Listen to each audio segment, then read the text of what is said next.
Kristopher was the bigger person. He admitted what he had done wrong to his neighbor and tried to fix it, but his neighbor couldn't help but take advantage of him.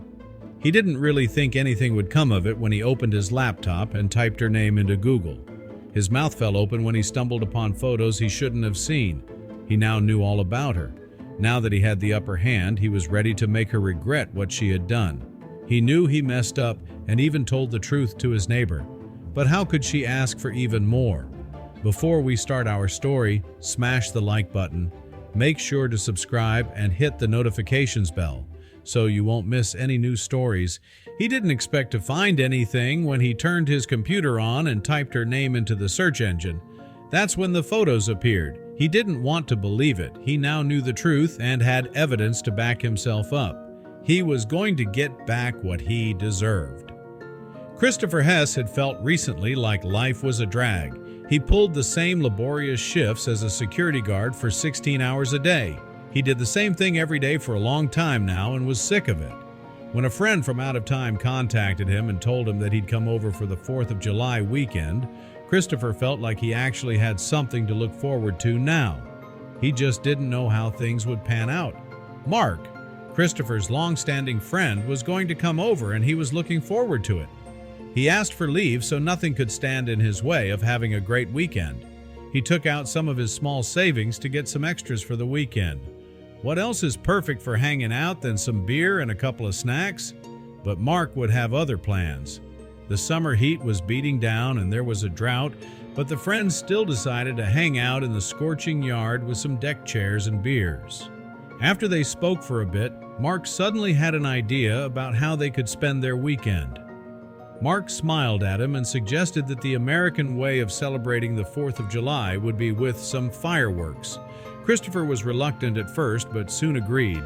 Kristopher went to his stash and got out the remainder of his savings. To be fair, I have had nothing but bad experiences with fireworks, so I had no idea how this would be any different, he said later. We got home with the fireworks and we laid them all out on the floor. Sparklers, bottle rockets, cakes, and Roman candles. They took a look at the hoard of fireworks they had amassed. Then Kristopher thought of which they should try first. Why don't we mess around with some sparklers since it's still not dark yet? Mark liked this idea and grinned at him.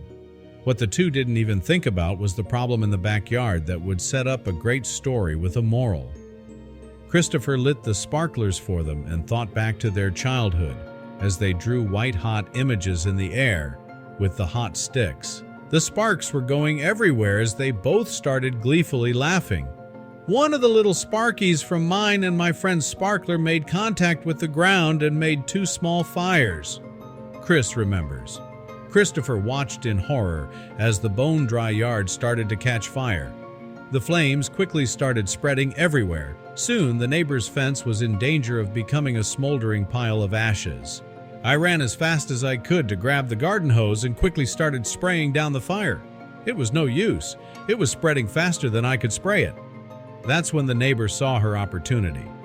As Kristopher called the fire department, Mark tried his best to put the fire out. It was in vain as the hit suddenly combusted in flames. Kristopher's neighbor suddenly came out to see what she could do. Kristopher felt extremely guilty about the situation. His neighbor had always seemed sweet and kind, but he swore he could see a smirk on her face as she walked back to her house. So, Kristopher's weekend shaped up to be a disaster. He felt awful about the fence and felt annoyed that his well-deserved break was wasted. When he got home from yet another day of work, all he wanted to do was fall face first onto his bed. But inside his room, he found quite the surprise waiting for him. Kristopher found 2 quotes from his neighbor. One for $4,000 to cover the cost of a new fence, and another for $6,000 to replace the burnt lawn. He didn't have that kind of money. In fact, he'd spent the last of his cash on the useless fireworks. He showed his dad the quote, which had been typed out on a Microsoft Word document. Seeing that there was no logo or company name, he hit the roof. "Son, don't you give that con artist a single dime," he yelled. As the cherry on the top, there was a rude note underneath the quote, "I will also be having you pay my water bill for 3 months because the new yard will need lots of water." Kristopher couldn't believe it. He took to Reddit to vent his anger. Now the fence this woman had before was raggedy and falling apart. Her yard? Dead grass, weeds everywhere, never mowed it.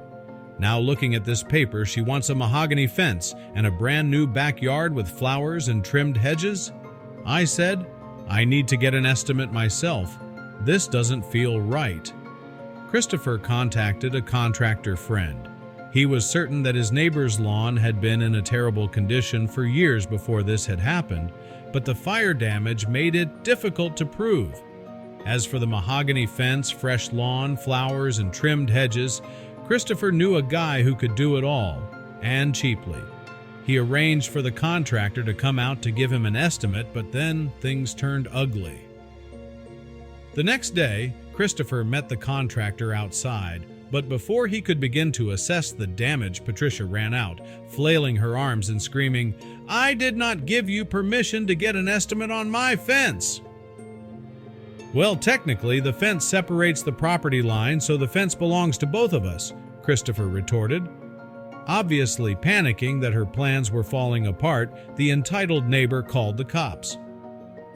"She calls the cops on me for having a contractor, and they ultimately can't do a single thing because I'm on my property," Kristopher wrote. He quickly finishes the estimate off at $1,200. Luckily, Kristopher also knew a guy who did lawn care from his time working at a grocery store. He estimated the lawn reseeding while she was away from the house to be about $800. "After I get these estimates, I give copies to the woman and she is having none of it," he wrote on Reddit's pro-revenge thread. Upon seeing the estimates that Kristopher had gathered, Patricia yelled, "I don't know these people. I don't want them near my house. They're probably really bad contractors." Kristopher, trying to reason with her, replied, "No, I know them personally. They are really nice people and do great work." But his neighbor didn't want to hear it. She slammed the door in his face. But this is where the story gets interesting. I ended up working a 16-hour shift that night and got home at 8 a.m., and this woman comes knocking on my door at 9 a.m. and demanded I speak to her, Kristopher wrote. I explained I would really love to do this, but I just got home and I have to be back at work in less than 5 hours. I need to sleep. She goes, "What kind of lazy jerk sleeps in until 2 p.m.? Kristopher had been bullied for too long by this audacious woman. He'd had enough. At this point, I had about lost it and told her, "You can either accept my $2,000 for my quotes or get nothing." She stood there for a while with her mouth open, but she accepted my offer and planned to meet down at the notary the next morning, Kristopher explained. Thinking he had finally made her see things his way, he spent that night after work writing a contract and gathering the $2,000 in cash. But the battle was far from over. The next morning, Kristopher woke up and grabbed the contract. Thrilled to finally be done with this woman and never speak to her again, he went down to the notary to meet her. Kristopher waited for her for over 3 hours, but she didn't show up. I get a message from her saying, "I'm sorry, the $2,000 isn't enough. I'm having my guys start work on this project, and you will be paying me the full price." "Oh, really?" Kristopher thought to himself. After that, I did not say a single word to her, and I watched for a few months as these guys turned her backyard into an oasis, complete with a small pond, brand new sod, flowers, the whole 9 yards, Kristopher wrote. I come to find out she had plans to remodel these things for a long time and was just waiting for the opportunity to go through with it. Now, Kristopher knew he had made a big mistake. He admitted that. He felt awful about burning down his neighbor's yard, but he'd been willing to pay a fair price to cover the damages. How dare she ask for more money? In a last-ditch effort to get justice, he fired up his computer. There, on a community Facebook page that she didn't know he was a member of, he saw the incriminating photos and he was incredulous. So this is what she had wanted the money for? She used her remodel funds to go on a trip to Hawaii. You know how I found out about this? She was bragging about it on the neighborhood Facebook group and didn't know I was in it, Kristopher wrote. There, for everyone to see, were pictures of his neighbor sipping expensive cocktails in a 5-star resort in Hawaii with her girlfriends while he scraped by getting the money to pay her. "Are you ready for the revenge?" he wrote, to the delight of Reddit users everywhere. Now, 4 months after the fire and all the remodels, I get served papers to go to court for $10,300. At 18 years old, I'm having to hire a lawyer to work my case, Kristopher continued.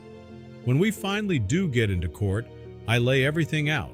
The quotes, being harassed multiple times, not showing up after agreeing to a deal, not wanting me to get my own quotes, required by law, by the way, and her bragging about conning me out of money, and I have proof of all of this. The judge looked at her and said, "Ma'am, with all due respect, you're out of your dadgum mind. Not only did this young man tell the truth about what happened, but he also offered to pay you more than he was supposed to," Kristopher recounts. "Your lawn was already dead before the fire occurred. Therefore, he is only responsible for the fence at $1,200. I will also deduct from this his lawyer fees." Kristopher concluded his story on Reddit. She took a huge financial loss from this, not sure how much the Hawaii trip cost her, but she was in serious debt. She ended up having to sell the house because of it and moved into a smaller house. "Haven't heard anything from her since," he added. "To this day, I still do not use fireworks because we could have really hurt someone. What I have learned through this, though, is it's best to take responsibility for your actions right out the gate.